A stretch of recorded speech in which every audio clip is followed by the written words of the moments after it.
നമ്മൾ ഈ തുടക്കം മുതൽ ഇതൊന്ന് 36-ാം ദിവസമാണ്. 50,000 നിശബ്ദമാക്കപ്പെട്ടു പോയ ഈ കിരാതവൽക്കരിക്കപ്പെടുന്ന കോർപ്പറേറ്റുകളുടെ ക്രൂരമായ നശീകരണ താണ്ഡവത്താൽ പാർശ്വവൽക്കരിക്കപ്പെട്ടുകൊണ്ടിരിക്കുന്ന 50,000 നിശബ്ദരാക്കപ്പെട്ട സമാധാനപ്രിയരായ മത്സ്യത്തൊഴിലാളികളുടെ ജീവൻ അതിഗുരുതരമായ ഭീഷണി നേരിടുമ്പോൾ അവരുടെ നാടും വീടും അവരുടെ തൊഴിലും അവരുടെ തൊഴിലിടങ്ങളും അവരുടെ സംസ്കാരങ്ങളും സമൂലമായി നശിപ്പിക്കുന്ന ഈ ദുരന്തം അവസാനിപ്പിക്കുവാൻ വേണ്ടിയാണ് ഈ ജനങ്ങൾ മുഴുവൻ ഞങ്ങൾക്ക് ഓരോ ദിവസവും അഭിവാദ്യം അർപ്പിച്ചുകൊണ്ടെത്തുന്നത്. ഇത്ര നാളും പറഞ്ഞു നടന്നിരുന്നത് എന്താണ്? മുഖ്യമന്ത്രി സ്ഥിരം ചൊല്ലുന്നതാണ് ഇത് വർഗീയ ശക്തികളാണെന്ന്. ഇത് വർഗീയ ശക്തികളൊന്നുമല്ല. ഇന്ന് ഏതാണ്ട് 13 ഹിന്ദു സംഘടനകൾ ഞങ്ങളുടെ സഹോദരന്മാരാണ്. അവർ ഈ ആവശ്യം തിരിച്ചറിഞ്ഞുകൊണ്ട് ഇതാ ഞങ്ങൾക്ക് അഭിവാദ്യം അർപ്പിച്ചുകൊണ്ട് ഞങ്ങളുടെ സമരവേദികളിലേക്ക് ഒന്നിനു പുറകെ ഒന്നായി വന്നുകൊണ്ടിരിക്കുന്നു. ധീവര സഭയുടെ ജനറൽ സെക്രട്ടറി ഞങ്ങൾക്ക് അഭിവാദ്യം അർപ്പിച്ചുകൊണ്ട് ഇന്ന് സമരപന്തലിൽ എത്തിച്ചേരുന്നുണ്ട്. അപ്പോൾ അതുകൊണ്ട് ഇത് വർഗീയതയുടെ പ്രശ്നമല്ല, ഇത് മാനുഷികതയുടെ പ്രശ്നമാണ്. മനുഷ്യന് ജീവിക്കുവാനായിട്ട് അവകാശമുണ്ടെന്ന് ഇന്ത്യൻ ഭരണഘടന പറയുന്നത് പോലെ തുല്യ അവകാശവും തുല്യ സാധ്യതകളും നൽകണം.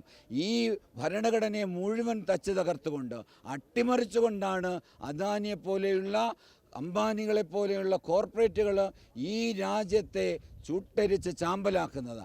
അതിനെയാണ് തടയേണ്ടത്. അതല്ലാതെ നിശബ്ദരാക്കപ്പെട്ടു പോയ പാർശ്വവൽക്കരിക്കപ്പെട്ടു പോയ അനുദിനം ഈ ചരിത്രത്തിൻ്റെ പിന്നാമ്പുറങ്ങളിലേക്ക് കോർപ്പറേറ്റുകളുടെ ക്രൂരമായ താണ്ഡവത്താൽ തള്ളപ്പെടുന്ന ആ സമുദായത്തിന് വേണ്ടിയാണ് ഞങ്ങൾ സംസാരിക്കുന്നത്. കാരണം ഞാനും വരുന്നത് ഇതുപോലൊരു മത്സ്യഗ്രാമത്തിൽ നിന്നാണ്. ആ ഗ്രാമം ഇനിയെങ്കിലും നിലനിൽക്കണമെന്ന്, അവശേഷിക്കുന്ന കുറച്ച് സ്ഥലമെങ്കിലും നിലനിൽക്കണമെന്ന്, അവരുടെ ജീവനും സ്വത്തും സംരക്ഷിക്കണമെന്ന് അതൊരു സർക്കാരിൻ്റെ കടമയാണ്. ആ സത്യവാചകം ചൊല്ലിക്കൊണ്ടാണ് സർക്കാർ അധികാരമേൽക്കുന്നത്. അത് നടപ്പിലാക്കണം. അത് അദാനിക്ക് വേണ്ടിയല്ല, അംബാനിക്ക് വേണ്ടിയല്ല. 50,000 പാർശ്വവൽക്കരിക്കപ്പെട്ടു പോയ, 50,000 നിശബ്ദരാക്കപ്പെട്ടു പോയ, 50,000 നിരാലംബരായ കുടുംബങ്ങൾക്ക് വേണ്ടിയാണ് ഞങ്ങൾ സംസാരിക്കുന്നത്.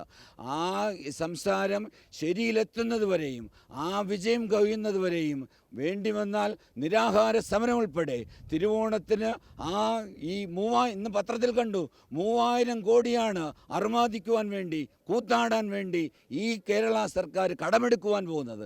ഖജനാവ് മൊത്തം കാലിയായി, അംബാനിക്കും അദാനിക്കും ഒക്കെ കൊടുത്ത് കാലിയായി. അതുകൊണ്ട് ഈ ഓണാഘോഷം തുടങ്ങുമ്പോൾ ഞങ്ങൾ വരും. ഞങ്ങളുടെ പാവപ്പെട്ടു പോയ മത്സ്യത്തൊഴിലാളികളെ നശിപ്പിക്കുവാനിടയാക്കിയ ഞങ്ങളുടെ വള്ളങ്ങളുമായി ഞങ്ങൾ വീണ്ടും വരും. നഗരത്തിൽ മുഖ്യമന്ത്രിയുടെ വീട്ടിലും വരും. അവിടെ വെച്ച് ഞങ്ങൾക്ക് അനുകൂലമായ തീരുമാനമുണ്ടാകുന്നത് വരെ ആ വള്ളങ്ങളെല്ലാം അവിടെ തന്നെ നിശ്ചലമായിട്ട് അതിൽ ഞങ്ങൾ വേണമെങ്കിൽ കുടിൽ കെട്ടി താമസിക്കും. വേണ്ടി വന്നാൽ ഇവിടെയും ഞങ്ങൾ കുടിൽ കെട്ടി താമസിക്കും. ഇതിൽ നിന്ന് പിന്മാറുവാനായിട്ട് ഞങ്ങൾക്ക് സാധിക്കത്തില്ല. കാരണം ഞങ്ങളുടെ പിന്മാറ്റം മരണത്തിലേക്കുള്ള പിന്മാറ്റമായിരിക്കും.